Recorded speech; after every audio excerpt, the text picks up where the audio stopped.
The American anthem is such an interesting one, you know? Everything that represents America is the anthem. America has the most fun anthem rules in the world. Only country in the world where you're allowed to sing the anthem however you want. However you want. You can't do that anywhere else. Everywhere else in the world, the anthem is the way it is written. It's boring, and that's the point. You can't just change it. In America, you can do whatever you please. I noticed it the first time. First time I really noticed it was at a basketball game. It was the New York Knicks, and they were playing against the Toronto Raptors, right? And because the Raptors are from Canada, they had to play 2 national anthems before the game, which is rare.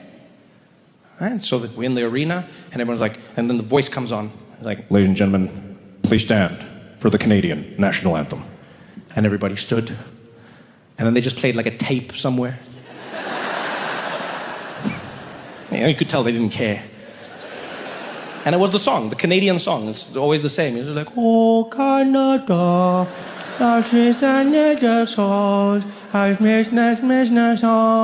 and something brings us back to do. You know the song, man. I don't have time for that. Whatever. They sang the Canadian anthem. They were done. And then the announcer came back. And now, ladies and gentlemen, please stay standing for the American national anthem. And that's my favorite part. Yeah, the lights will go dark. Someone walks to the middle of the arena. It's always so intense. Complete silence.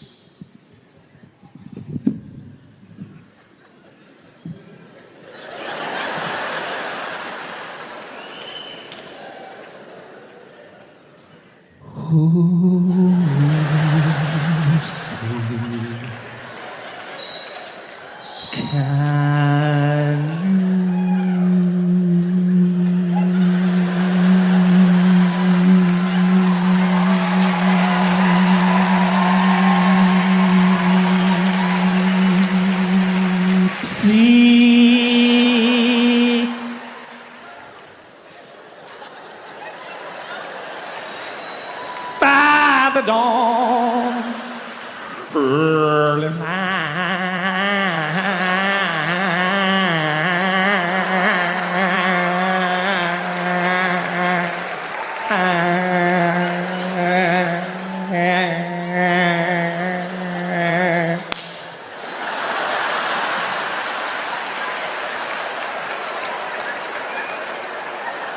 I'm so proud that we... Why are you trying to make the anthem sexy? What are you doing? What are you doing? I never understand that. Why are you trying to make it a sexy song? You'll never be in England and see someone like, remix! God save the Queen, God save the Queen. I save the Queen with sexy sex. Come on, save the Queen. Let's save the Queen with sexy sex. Come on, save that Queen.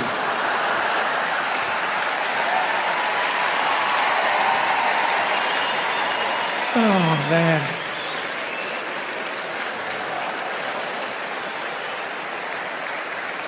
Anthem? Oh, no, never the anthem. Even though maybe it could do with a little change, you know? It is a very violent anthem. You know, and America struggles with a lot of violence, maybe like a softer anthem, because it's a violent anthem. It's the only anthem I've ever heard that has bombs blowing up in it. Yeah, there are bombs and rockets in your national anthem. It's like a Michael Bay movie in a song. Everything just blowing up in slow motion. And it's almost like you're threatening other countries as well. You know, it's just like, yeah, bombs bursting and rockets were flaring. Try us. It's like a gangster rap, to be honest. It really is. I feel like the American anthem is like a gangster rap.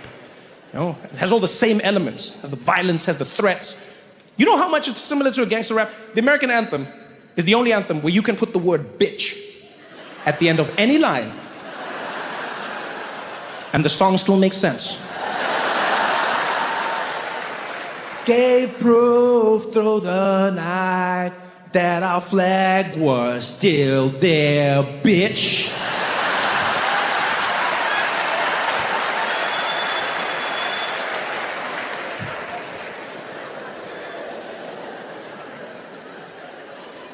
I love the American national anthem, I won't lie. It's exciting, and I know all the words. I didn't try and learn the words, but I know the words. It's just one of those songs that you hear so much that you know it, you know? Sort of like, nationwide is on your side, like same thing. I don't want to know that. I don't need to know that. Yeah, I wish I could reclaim the space in my brain, but it's there. America's national anthem is like that because you hear it so much in America. You know, this is the only country I've ever lived in where you play the national anthem when there is no other country in attendance. Yeah, it would be like basketball games, football games, beer pong games, national anthem. Which I know is normal if you've lived in America all your life. You're like, well, what other way is there, Trevor? That's why you shouldn't bury your history. Yeah, because if you know it's happened, you know what to predict. You understand why it happened in the first place. Germany does that in a truly astounding way. Look, it's not perfect. It'll never be perfect. But Germany is one of the only countries in the world that has actively paid reparations for what they did. One of the only countries in the world that has actively apologized. And one of the only countries in the world that's set about changing how they see themselves and how the world sees them. After World War II, Germany changed a bunch of laws. They changed the iconography of the country, what you could hang, where you could hang it. They changed their national anthem. Yeah. Imagine that, they changed the national anthem. They felt that the national anthem was a nationalist song that the Nazis used to inspire people to think the wrong things, and they changed it. The original song was a song called Deutschland, Deutschland über alles. And you've probably heard it like in old movies or whatever. The song went like, Deutschland, Deutschland, über alles auf der Welt.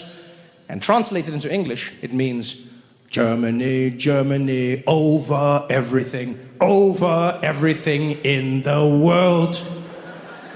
And clearly they meant it. Yeah, where most anthems are theoretical, Germans are precise. But after World War II, they were like, we can't have that same attitude. And so they changed the anthem. And new lyrics. The new lyrics are, Einigkeit und Recht und Freiheit für das deutsche Vaterland. Which translated into English is, unity and rights and freedom for all the people who live in Germany. Which is adorable. It's adorable. I mean, they may as well have made the song, sorry, sorry, we're so sorry. Sorry, sorry, sorry for what we did. I appreciate that they did it, but I wouldn't have gone that far. No, I'm not gonna lie, I wouldn't have gone that far. I think über alles is terrible. That's not a good way to think. But you still gotta have a bit of kick in your anthem, you know? You still gotta have like a, you know?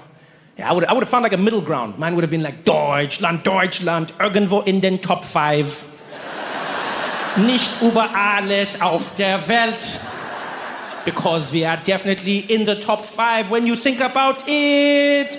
America's #1, and then you have Great Britain, and then you have France and Spain, and then we are at number 4. Well, actually, Spain is not better than us, so we are number 4. Number 4 in the... Oh, yeah, but France, their economy is not that strong, so maybe we are number 3 in the world, then you have England above... Oh, wait, Brexit was not a smart idea, so maybe we are number 2, and America is number... Oh, their elections are not that stable, so then maybe we are über alles auf der Welt!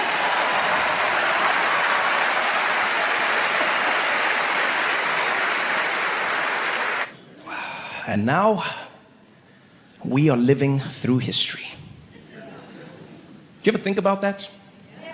Like, we are all living through history. And not like history, like just time that passed, you know, like this, because there's that boring history, like, and then the people settled here, yeah, whatever. I'm talking about like history where some shit happened. You know, when you read the books and you're like, yo, what was it like back then? Yeah, we're in the back then. That's all of us. My history is terrible now, I've realized. Because they record everything that is said at the White House. It is kept for posterity. All right? So that means in like 300 years, there'll be scholars studying old presidents and the White House, and they'll be like, what was it like 300 years ago? You're like, I don't know, but the Grammys host was terrible. Yes, a total loser, apparently.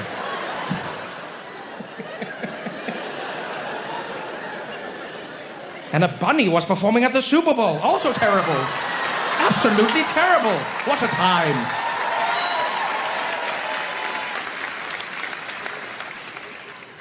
You know, the weird thing about living through history is it's so much less predictable when you are the one doing it. Like, when you read history or when we're taught history, it is often presented as if it was inevitable. You read the stories, you assume that is how they would have always ended because that's how they ended. Like, if I asked most people, do you think the Nazis will always lose the war? They'd be like, yeah, of course the Nazis would always lose the war. And yet at the time, the people who were fighting the war thought that the Nazis were going to win. There was a moment when it seemed like it was in their favor.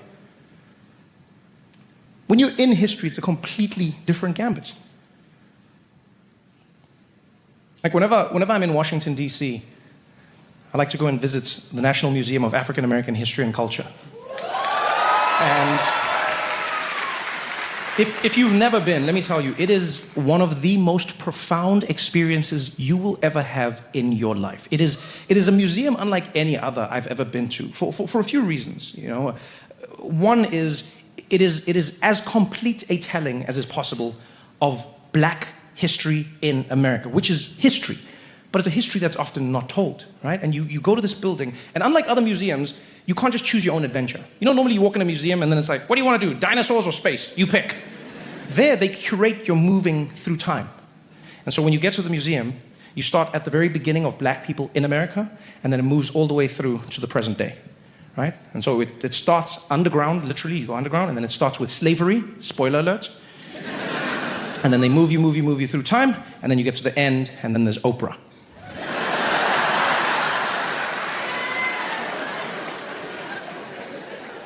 That museum truly, like, it'll make you ask every question of yourself. I was there on my most recent trip, and I was walking through the beginning level, and it's underground, and it's chattel slavery, the transatlantic slave trade, and then the Underground Railroad.